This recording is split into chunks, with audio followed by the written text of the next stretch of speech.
I would once again like to thank the judges and my opponent for the opportunity to debate today. I'd like to start out by addressing my opponent's counterplan to give African countries money instead of African Americans. This I really don't understand because the debate is about giving money to African Americans. Giving money to another country almost halfway around the world in no way would benefit African Americans. Alongside that, you reason that the money should go there with the harms that were done to Africa by the triangle trade, which impacted Africa so much. The triangle trade, however, ended around 1750 according to the New Canaan School website. So to say that our federal government should pay reparations to a variety of African countries when ours itself was not a true country yet is unjust.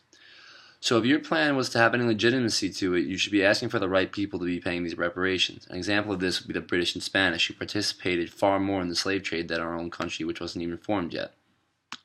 But because these African people were forced onto U.S. soil and made to work and die here, how then can you argue that these reparations shouldn't go to them, but rather a different country?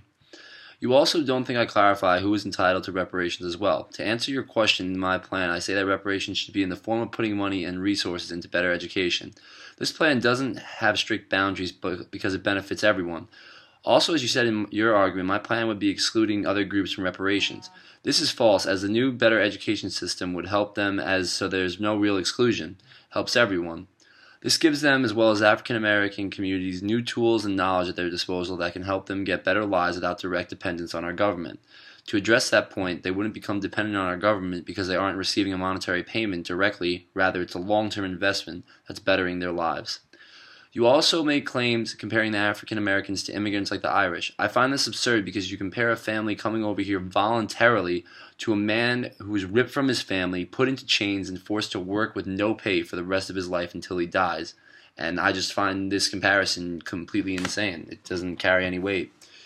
Finally, you bring up Native Americans and how they were pushed off their land.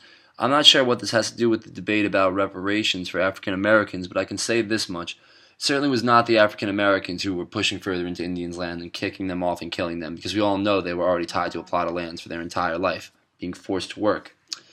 To summarize, I believe my plan of putting reparations in a form of bettering the education system, especially in low-income neighborhoods, will help everyone, not discriminating a certain group, and everyone will benefit from this. Thank you.